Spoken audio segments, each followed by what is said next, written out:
Alright, Pins' Garage and Fabrication. Hey guys, I'm back on the RB25. All-wheel drive. So we have to do some modifications to make this into a rear-wheel drive manual, because it was also an automatic. Part of why I got the engine so cheap.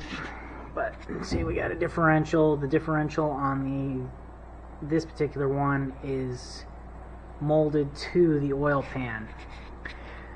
This one is the RB25 Det Neo.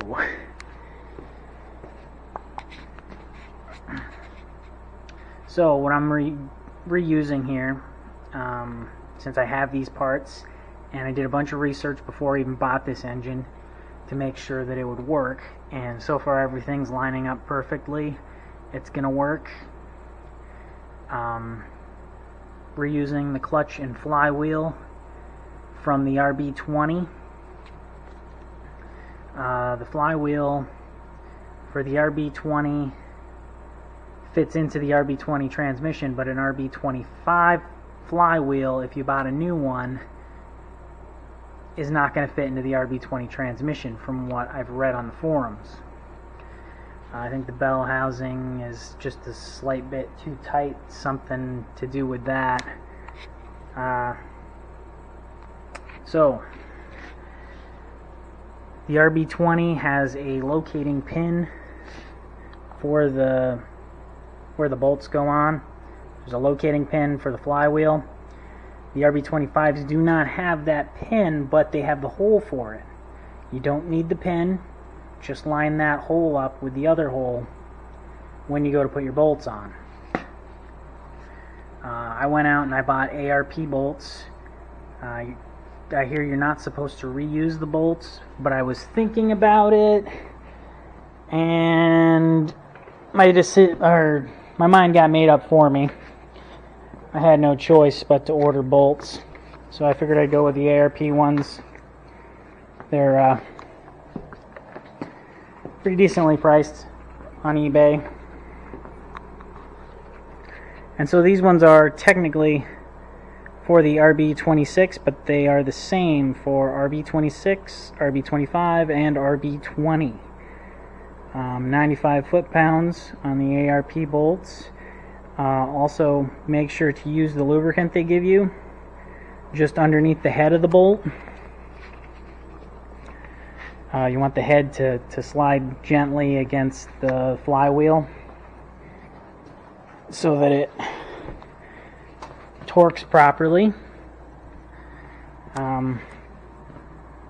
Pilot bearing that I got, I believe I ordered it for a 91-300ZX, because apparently all of those pilot bearings are the same.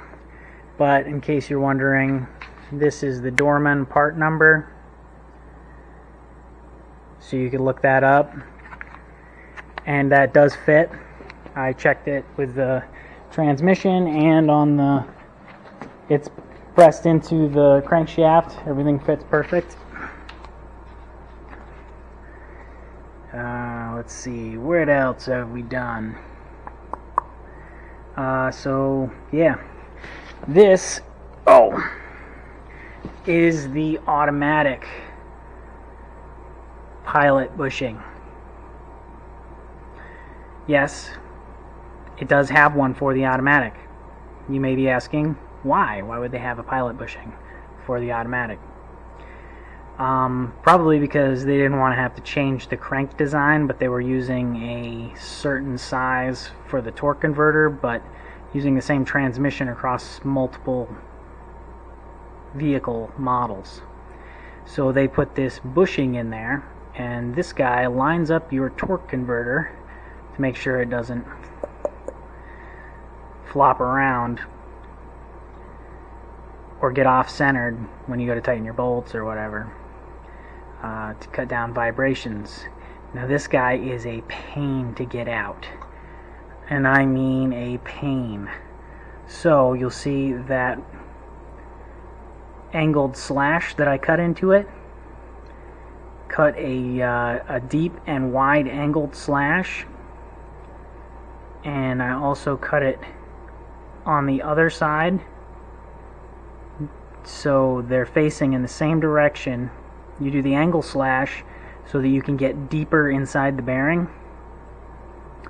I tried a lot of different things, that's why this is all marred up, but the angle slash worked. I used a Harbor Freight little Dremel guy. Beware, if you do use this thing, it is severely underpowered, and little tiny cutoff disc fit well in there. And after many hours of cutting, I finally got it to a point where I took a chisel and hit the side of it and knocked it in on itself. Folded that in to that wide notch that I made. I don't know if you can see it in the picture, but it's kind of ovalized now. I hammered on it really hard, and then I was able to grab a hold of it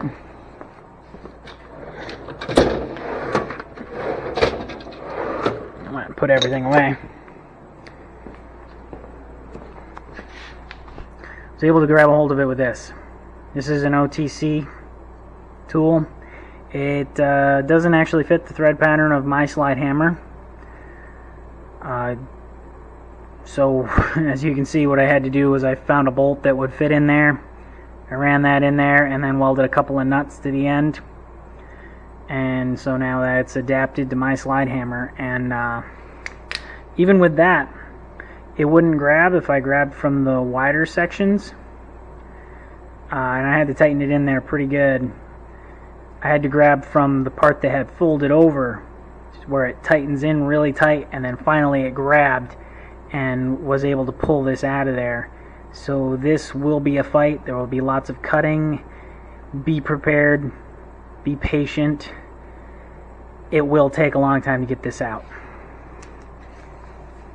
The new one goes right in. And no, you can't press the new one into that one. Don't try. That one is slightly smaller hole than the actual hole in the crank. So this one actually sits on the end of the crank inside a hole on the end, and then there's a smaller hole that tapers down. Well, it doesn't taper, but it's much smaller hole, and that's where the pilot bushing for the manual transmission presses into. But you cannot get that bushing through this one. You have to get this out of there, and don't destroy your crank in the process. So I got that all done. I got the flywheels torqued down to 95 foot-pounds. ARP does recommend some Loctite on the threads of the bolts. So do a little bit of Loctite on the threads. Do your ARP lubricant on the head, just underneath the edge of the head. Don't use lots of it. Just a little bit is all you need. And then wipe off the excess once you've torqued them, because you don't want that to end up inside your clutch. As it's spinning up, that will go outward towards your clutch. Could cause some slippage or hot spots and damage your clutch. You really don't want that. Make sure to lubricate your pilot bearing. This one in the RB20 was not lubricated, and it actually melted a little bit of itself to the input shaft of the transmission. Luckily I was able to clean it up, and it's going to work just fine. Other thing we're working on right now is this is the RB20 transmission. Let's see, where's the casting numbers on it? I think it's on the other side. And of course my garage is super dark. Let me get a light.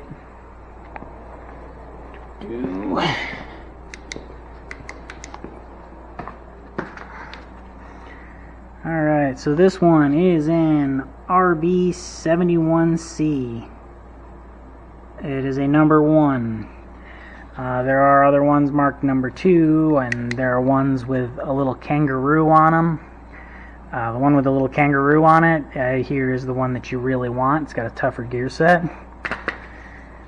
But, I mean, this will do what I need it to do, for now at least. The RB20 transmission is not as tough as the RB25 transmission. It's a smaller gear set, so the torque that the RB25 makes at the low RPMs can tear it apart if you've got too much traction. So if you're running a grip car that's going to be doing track days around a racetrack, you probably don't want to run this transmission. Depending on how you drive, you may tear it up. If you're gentle on it, it probably lasts you quite a long time. These are pretty good transmission for the most part. These ones don't handle as much torque as what that RB25 puts out. And if you're running a drift car and you're smart about how you drive and how you set up your transmission, or sorry, not transmission, how you set up your suspension and your tires, then you can run this transmission. Some people run them for drift, and these are a cheap option because the center section, the whole gear set, is actually the same gear set as what came in the early 90s Nissan 240 SX. So you could take, and I think the number on that transmission is like 5SW71c or something like that. And you can take the tail section off and your bell housing section off, and in the center you got this cast iron plate that the whole gear set attaches to, and that section can be swapped from transmission to transmission. And there are a lot of other cars that carry that same gear set, so all you need is a good bell housing, good tail section, and you could swap those out pretty easily. I'm actually getting ready to tear this one back apart. I ordered some detent balls. So what I think the story behind this car is, and I picked it up at auction for $450, and I have a theory. After tearing things apart and finding out what was wrong with it and everything, when I got it, it was locked in reverse, and I had to drag it onto the trailer. And so I got this transmission all apart and found out it was trying to select 2 gears at one time, which will lock up a transmission. It cannot be in 2 gears at one time, and that's what your detent balls prevent.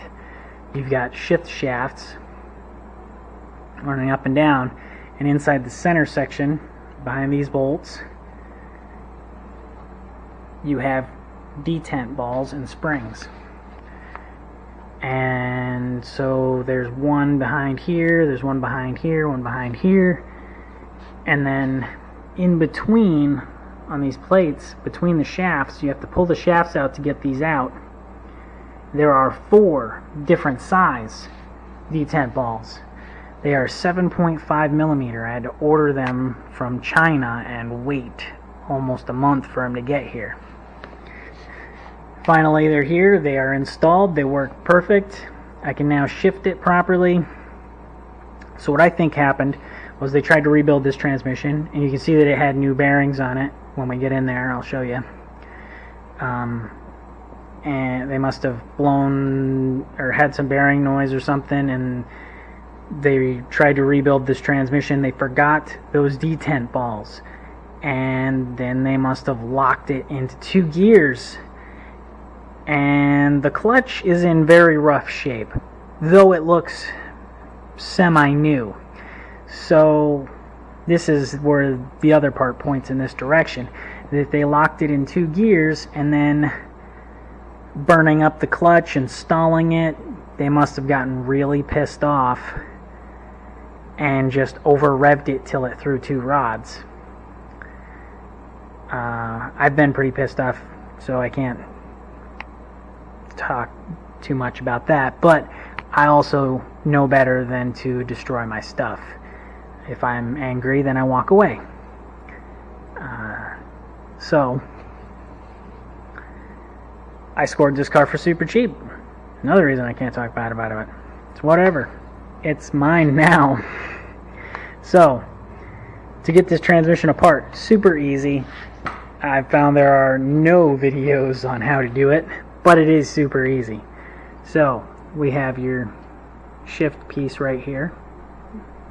Obviously you've got your shifter out of the way, that's easy. 6 bolts, unbolt it, pull it out, no problem. Knock your roll pin in. You don't have to knock it all the way in, but knock it in. Shift it down into a gear, and then I've already removed the roll pin. And then you can wiggle this guy out. Ta-da! It goes back in easier than it comes out, but you give it a little wiggle, it'll pop right out. Pretty easy.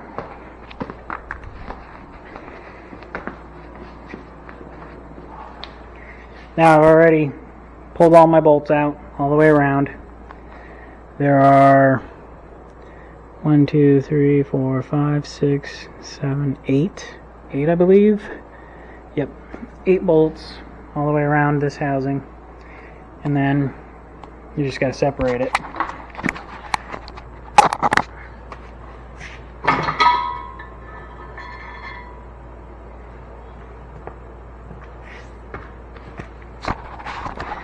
Notice that separated super easy. It's because I've already had it apart. What I did initially was I used a 5-in-1 scraper, or you can use a putty knife or whatever, something like that, and I just got in real gently, tapped it in, and broke the seal, popped it right out. Came apart pretty easy, and there's my roll pin. I dropped that earlier. Don't lose that. You're going to need that. Stick that with that. And then to get your bell housing off, I've already removed this stuff, but I'll show it to you. Right here, this goes up inside the bell housing. Notice that's where your throw-out bearing rides, and then your pickle fork or throw-out fork rides on that ball right there, pivots off of that. So you remove that. There's a snap ring on your top bearing.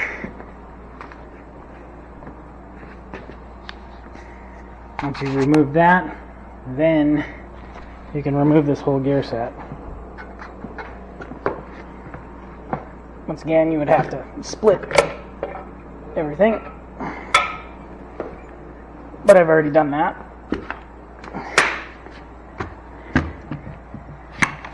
See, there's your snap ring groove on your input bearing. And I've set this, I kind of stole this from another guy. I set this whole assembly inside this wheel because the input shaft sticks out just a little farther than the bell housing, just to make it easier to stand up and work on. It works pretty good. Now you can actually see your 3 shift shafts. 1, 2, 3.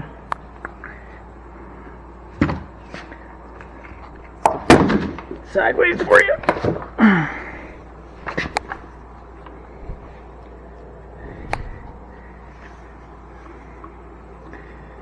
Now, the detent balls that I had to order, 2 in here, 2 in here. When I put this back together, actually let's actually talk about how to take it apart. So you have a roll pin here, you have a roll pin here, a roll pin there, and a roll pin there. So if I remember right, I knocked this one out first, Then you can just slide this whole bar right out of there. Knock that one out next. That one requires more wiggling, and make sure to line this guy back up when you put it back in. That whole assembly, you wiggle it out, pop that right out. Oh, sorry. Knock that roll pin out and that roll pin out, then you can slide it out. Sorry, there's two on that one. Then, to get the detent balls in, you wouldn't have to remove the lower shaft, but if you need to remove the lower shaft, there's just one roll pin right there for that. So I had the first shaft in to put the balls back in, and I tipped it kind of like that. One finger over the hole, and then drop the balls into the hole from the side for the second shaft. Then inserted the second shaft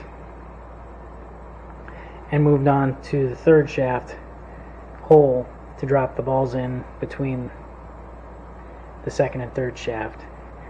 Then inserted the third shaft. Knocked all my roll pins into place. Boom.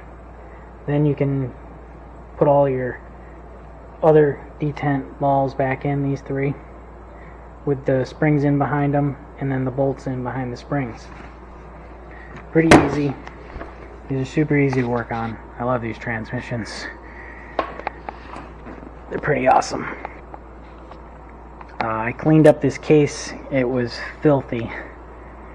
I don't like to put things together when they're super dirty, so the last thing I have to clean is the mating surfaces and do a little bit of sealant, put it back together, and then I'll be good to at least test drive it.